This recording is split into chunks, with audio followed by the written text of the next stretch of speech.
Thank you for trusting us as your #1 informative television. Join me, Rida Chebet, every day as I bring you the latest news at Maisha Live at 1 and update at 6, right here at Maisha Television. Wakati mafuta imeongeza hivi, wao wameongeza commission yao to 28.1%. I have a visual disability, yes, which has been with me for a long time. No, I'm asking the second part. Swala la utovu wa nidhamu limezua hisia mseto nchini.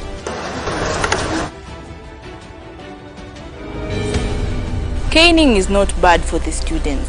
Juu hata sisi wazazi wetu walikuwa natuadhibu tukiwa wadogo when we were growing up. We are now more organized than ever before. Indeed, this is the fastest growing television in Kenya. At Maisha Television, we are impartial and independent. The presidential election of the 26th October is hereby upheld.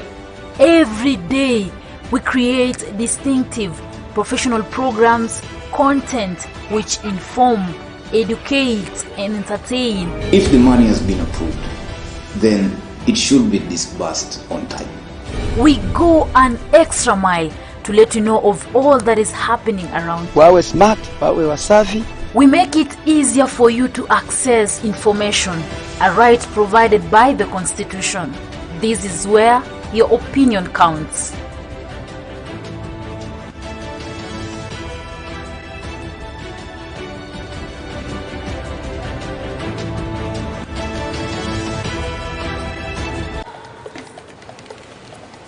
Suzy, hebu kamwone. Yule dem tulikuwa tunaambiwa. Kwani amefanya? Hizi shop zote 3 ni zake. Na next door anachukua pia. Na imagine tuko na haka kitu kamoja tu. Na bodyguards zako na wana. Nasikia wanamshughulikia everything. ATM zake, credit card zake 24/7. Hadi usiku. Kwani 24/7 inamaanisha? That means anamlipia hata bill zake pia. KRA, NHIF, UEFA. Anafanywa zote akiwa ametulia tu hivi. Kitu kingine nasikia ni eti so secure. Kwani kuna banki yake, si mtu kama hizi utakamtoa anaenda kwa bank. Nasikia hiyo tu hivi. The whole day kwa tablet akifanywa kila kitu. Na hao bodyguards wake ndio umpelekea do kwa majuu. Unaona wale wawili waso au fanya bulk payments. Nilisikia ni ati local accounts zake, foreign accounts zake anashughulikiwa. Aki no wonder business yake imegrow hivyo Lazima kuna bank yake special. Your banking team is at your fingertips. Go digital. Visit coopbank.co.ke. Suzy, hebu kamwone. Yule dem tulikuwa tunaambiwa. Kwani amefanya?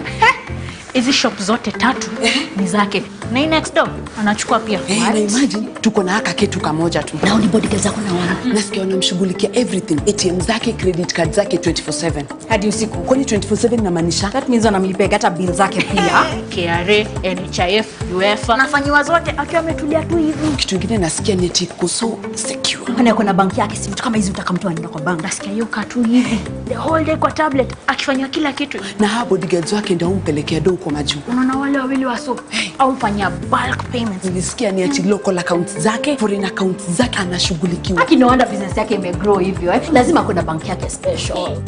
Your banking team is at your fingertips. Go digital. Visit coopbank.co.ke and click on New Internet Banking.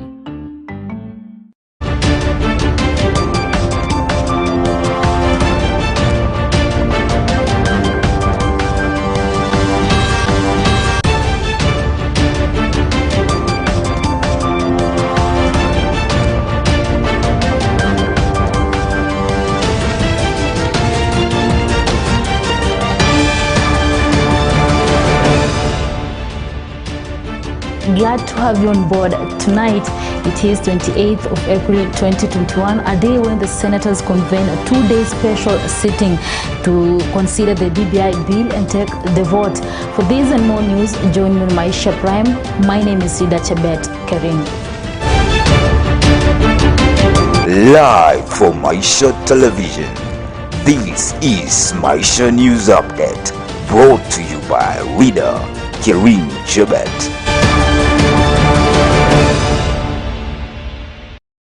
Welcome. The National Assembly is set to begin the vetting and approval for appointment of Martha Koome as the country's next Chief Justice. President Uhuru Kenyatta today communicated to the House that Justice Koome nomination for Chief Justice and President of the Supreme Court. He presented the certificate of presidential nomination, the judge's CV, testimonials and recommendation to the Judicial Service Commission on the recruitment and selection process for the Chief Justice.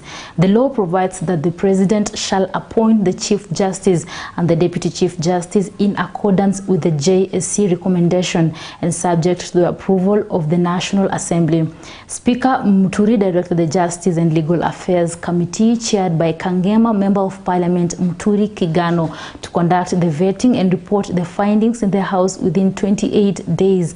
Koome beat 9 other applicants to the Chief Justice post and was unveiled by the Judicial Service Commission yesterday as the first woman Chief Justice after vigorous interviews. The Speaker shall read to the House any message from the President delivered to the Speaker for communication to the House. Close the quotes. In this regard, therefore, I wish to inform the House that I have today, 28th of April 2021, in brackets on our members, which happens to be my birthday. Close the quotes. Received a message from His Excellency the President conveying the nomination of the Honorable Lady Justice Martha Karambu Koome for appointment as the Chief Justice of the Republic of Kenya and President of the Supreme Court. The message also includes the certificate of presidential nomination, the judge's curriculum vitae, testimonials, and recommendation of the Judicial Service Commission on the recruitment and selection process for the Chief Justice. This was submitted in line with the provisions of Article 166, Clause 1 of the Constitution, which provides, and I quote, "The President shall appoint the Chief Justice and the Deputy Chief Justice in accordance with the recommendations of the Judicial Service Commission and subject to the approval of the National Assembly." Close the quotes. The President therefore seeks the approval of the National Assembly on the said nomination. Honourable members, Section 5 of the Public Appointments in brackets Parliamentary Approval Act 2011 provides that an appointing authority shall, upon nominating a person for appointment to which this act applies, notify the relevant House of Parliament accordingly. Consequently, a proper notification in line with the above provision has been received. While the government has raised concern over the slow pace of collection of Huduma number cards, as most cards remain uncollected across the country. In Murang'a and Kilifi County, less than 10% of those who registered for the Huduma number have collected their cards. The government is now urging Kenyans to collect the cards as soon as possible to avoid any last-minute rush. Let's get the details from Amogashi. Out of about 2 million distributed cards, only 200,000 have been collected since the rollout of mass distribution on February 2nd. The government says only 10% of those who registered for Huduma number have collected the cards. Leading the card distribution exercise in Murang'a County, Area County Commissioner Mohamed Bari said most people have not been going to pick the cards despite receiving text messages to do so. Tuko na 50 zaidi ya 50,000 na ndio tunataka kumaliza kwa siku 3 zijazo. Kwa hivyo wananchi wa Murang'a na waomba mchukue hizi Huduma card IDs. Na sio watu wote imefika. Ukipata ujumbe kuja. Kuna watu wengine. Now, police from West Pokot County have seized a consignment of maize that is suspected to be unsafe for human consumption. According to the police, the maize consignment, which was ferried in 22 trucks, is believed to have originated from the neighboring country, Uganda, and imported illegally. Following the seizure of the 22 trucks which were carrying unsafe maize from Uganda, as reported by the police, there was protest from a section of maize traders at Kapenguria town.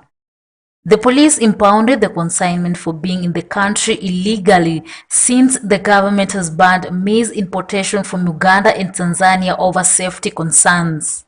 Ile mahindi inatoka Uganda tunashuku iko na aflatoxin na ni tisho kwa maisha ya wananchi wa Kenya.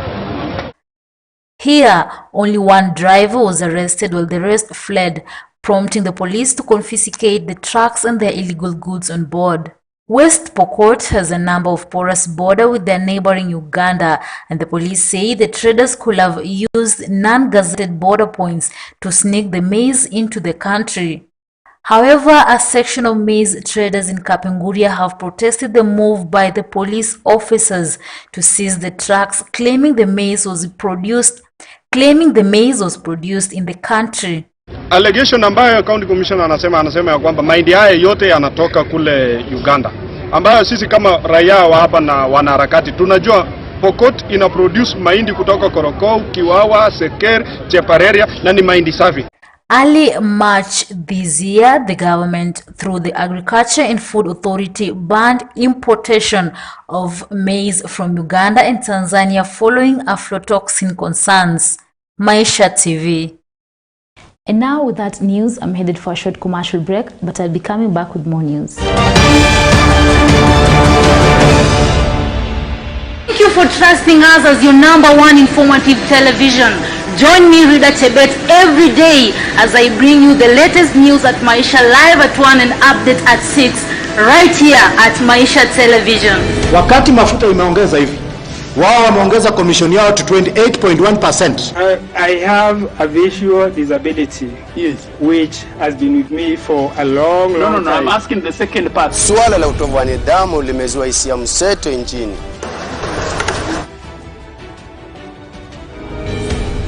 Caning is not bad for the students. Juu hata sisi wazazi wetu walikuwa natuadhibu tukiwa wadogo when we were growing up. We are now more organized than ever before. Indeed, this is the fastest growing television in Kenya. At Maisha Television, we are impartial and independent. The presidential election of the 26th October is hereby upheld. Every day, we create distinctive professional programs, content which inform, educate, and entertain. If the money has been approved, then it should be disbursed on time.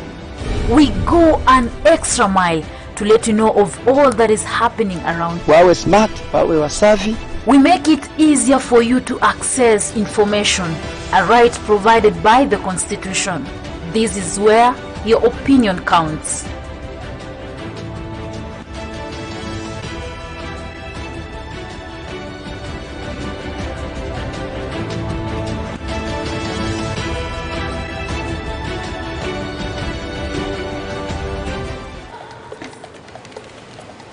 Suzi, hebu kamwone.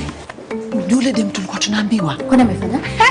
Hizi shop zote tatu ni zake. Na hii next door anachukua pia. Na imagine tuko na haka ketu kamoja tu. Na bodyguards zako na wana. Nasikia wanamshughulikia everything. ATM zake, credit card zake 24/7. Hadi usiku. Kwani 24/7 inamaanisha? That means anamlipia hata bill zake pia. KRA, NHIF, UEFA. Anafanywa zote akiwa ametulia tu hivi. Kitu kingine nasikia ni eti so secure. Kwani kuna banki yake, si mtu kama hizi utakamtoa anaenda kwa bank. Nasikia hiyo katu hivi. The whole day kwa tablet akifanywa kila kitu. Na hapo bodyguards wake ndio umpelekea do kwa majuu. Unaona wale wawili waso au fanya bulk payments. Nilisikia ni ati local accounts zake, foreign accounts zake anashughulikiwa. Haki no wonder business yake imegrow hivyo. Lazima kuna bank yake special. Your banking team is at your fingertips. Go digital. Visit coopbank.co.ke and click on New Internet Banking. Get fresh, gotta get fresh. Down is a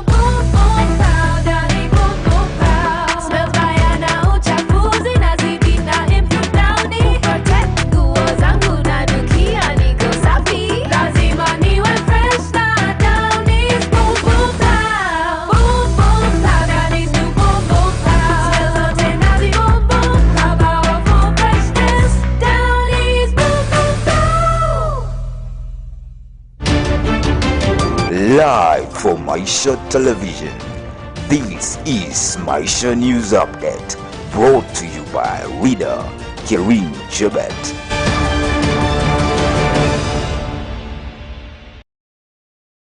Welcome back. The Health Cabinet Secretary Mutahi Kagwe has announced that the government has suspended flights to and from India for 14 days following a spike in COVID-19 infections in the country. In a press briefing, Kagwe issued that 72 hours to Kenyans who are traveling from India to do so. The passengers are required to get tested and go on quarantine for 2 weeks on arrival in the country. Kagwe asked Kenyans seeking treatment in India to seek other alternatives following the surge in the COVID-19 numbers in recent weeks. Today, India reported 360,960 new cases in 24 hours, taking India's tally of infection to totally 18,003,293. Fatalities were also reported in the same period of time, carrying the toll to 201,187. And now to a political story. The Senate was forced to momentarily adjourn the afternoon session today following the arrest of the Meru Senator Mithika Linturi. The House had convened a debate to debate the Constitution of Kenya Amendment Bill 2020, formerly known as the Building Bridges Initiative Bill. The senators convened a 2-day special sitting starting today morning to consider the bill and take a vote. Senators convened a 2-day special sitting starting today morning to consider the BBI bill and take a vote. However, the lawmakers pleaded with the Speaker for time to read the Joint Committee's report after panels Co-Chair Senator Okongo Omogeni tabled a voluminous report. I want to urge the leadership, Mr. Speaker, both the majority and the minority, that we should resist any temptation, act or omission that entrenches the feeling that we are a rubber stamp. Mr. Speaker, these documents that we have all participated in getting them to where they are have far-reaching effects on our country. And we are the leaders. We are the representatives of the millions of Kenyans out there. Senate Speaker Kenneth Lusaka has directed that the debate on the Constitution of Kenya Amendment Bill 2020 starts at 2:30 p.m. today. Let's have a second. I was trying to help Senator Faria not to go to that direction. I understand that you have come very fast from member boot, but I beg to move and yes, who is seconding? I beg to move and request Senator Pareno to second.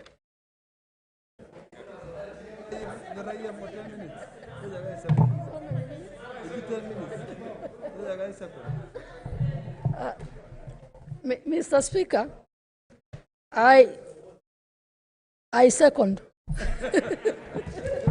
Okay, I propose. Okay, order members. I propose the question, which is that notwithstanding the provisions of Standing Order 1064, pursuant to Standing Order 1061, the Senate resolves that each senator shall be limited to speak for not more than 10 minutes on the motion at order number 1 in the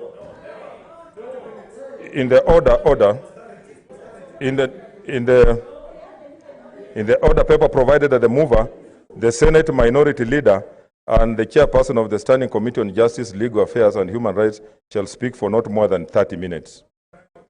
Senator Wetangula.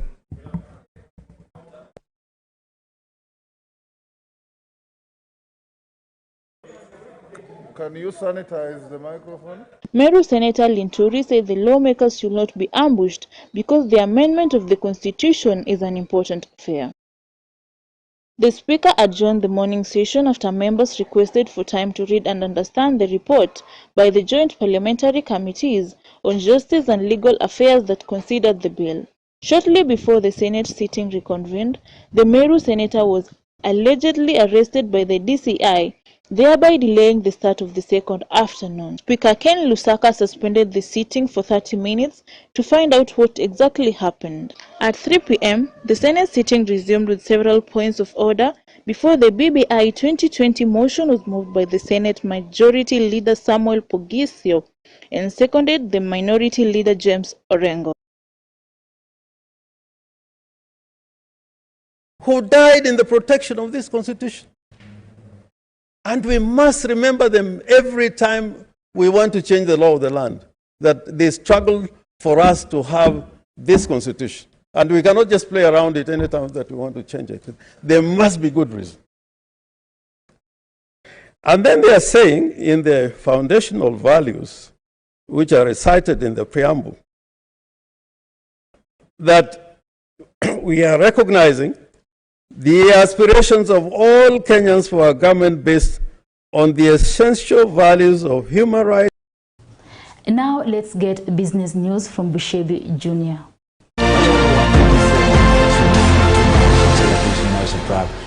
This is Maisha Business. My name is Bushebi Jr. And now the giant telco Safaricom's shares closed on Monday evening at 39 shillings, raising the company's value by 8 billion shillings. This comes even as the telco is pursuing a deal to expand its business to the country of Ethiopia.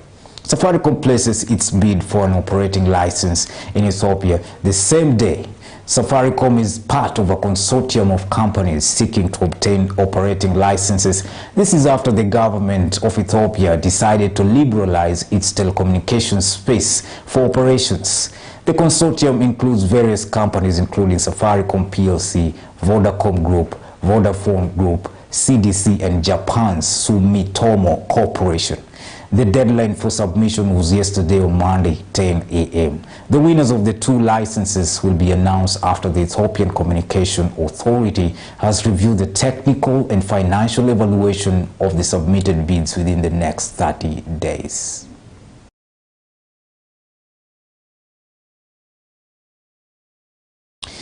As the state of New York in the United States officially legalizes recreational marijuana, local companies producing CBD products hope the new market will offer growth opportunities. Family-run businesses Empire Standard, which produces and sells oil, serves smokes, gummies and drinks containing CBD, plans to increase its workforce to more than 100 employees from 15 and invest in a large cannabis cultivation facility. So right now we focus specifically on cannabinoids that do not have psychoactive, does not get you high, right? But now that we have legalization in New York, to start working with products that do have psychoactive properties and do fit the needs of a lot of people, whether it's for medicinal purposes or recreational purposes, we're going to be able to produce many different types of cannabis products. And what's happening is we're going to be redoing this entire facility, and we're going to be installing a state-of-the-art genetics and cultivation facility for cannabis that will empower not only the marketplace in New York and dispensaries, but also cultivators have access to the best genetics for our environment and for the market.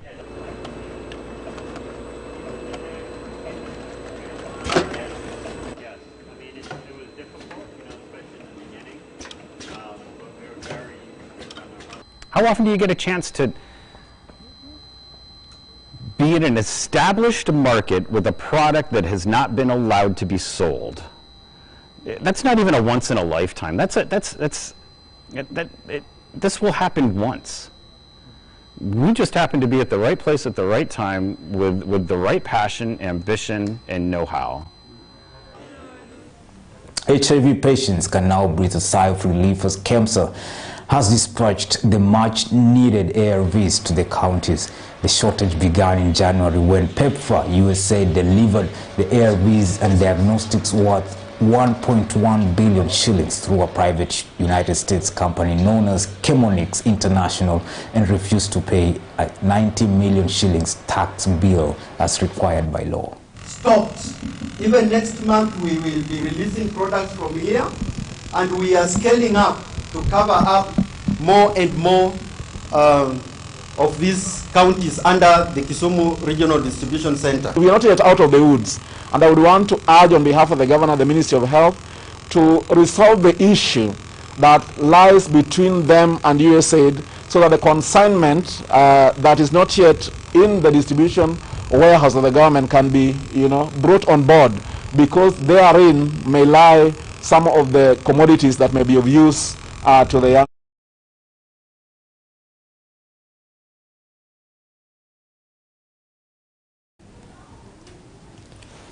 As many Kenyans are wondering where the public funds are being channeled to, and even as many Kenyans face the difficulty of life during this time of the pandemic, and even us, the President of Kenya has less than 18 months to his retirement next year, President Uhuru Kenyatta appears in a rush to have government programs completed to secure his legacy.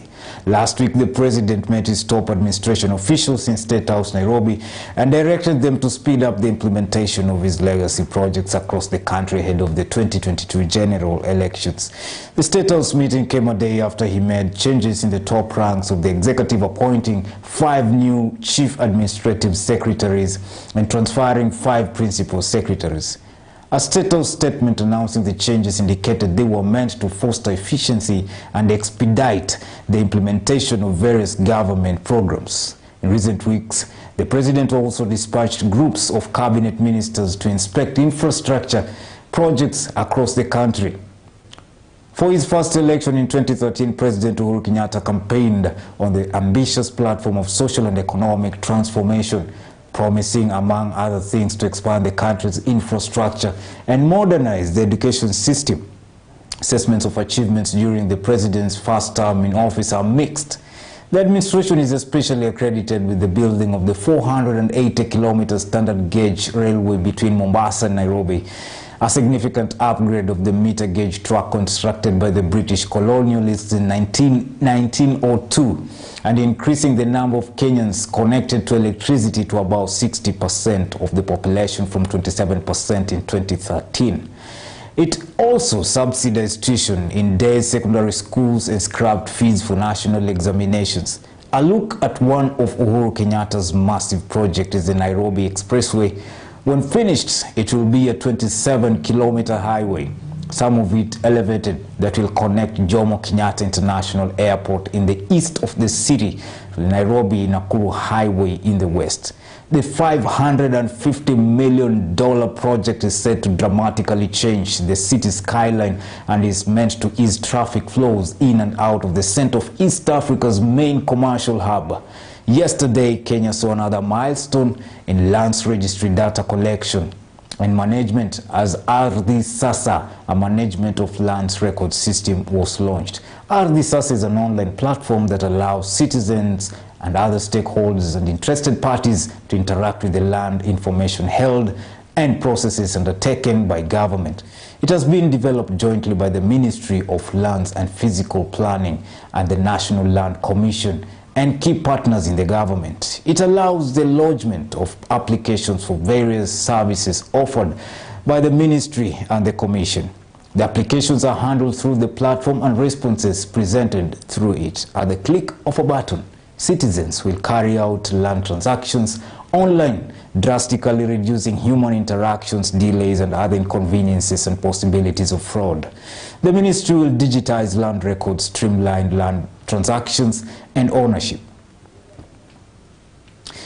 And still on infrastructure development, the country, though faced with heavy challenges, is still in pursuit of the Big Four agenda, enhancing manufacturing, food security and nutrition, affordable housing, universal health coverage.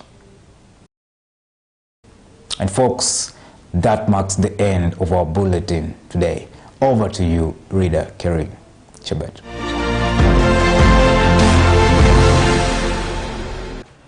Thank you so much, Bushebi Jr., for that business news. And with that, we've come to the end of Maisha Prime. My name is Rida Chebet Kering.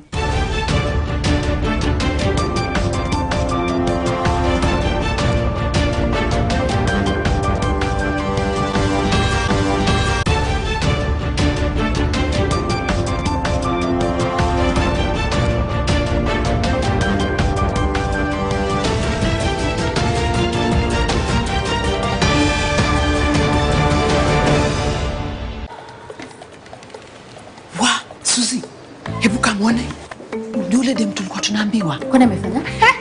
Hizi shop zote 3 ni zake. Na next door anachukua pia. Na imagine tuko na haka ketu kamoja tu. Na bodyguards zako na wana. Nasikia wanamshughulikia everything. ATM zake, credit card zake 24/7. Hadi usiku. Kwani 24/7 inamaanisha? That means anamlipia hata bill zake pia. KRA, NHIF, UEFA. Anafanywa zote akiwa ametulia tu hivi. Kitu kingine nasikia ni eti so secure. Kana kuna banki yake, si vitu kama hizi utakamtoa nenda kwa bank. Nasikia hiyo katu hivi. The whole day kwa tablet akifanywa kila kitu. Na hao bodyguards wake ndio umpelekea do kwa majuu. Unaona wale wawili waso au fanya bulk payments. Nilisikia ni ati local accounts zake, foreign accounts zake anashughulikiwa. Lakini no wonder business yake imegrow hivyo Lazima kuna bank yake special. Your banking team is at your fingertips. Go digital. Visit coopbank.co.ke and click on New Internet Banking.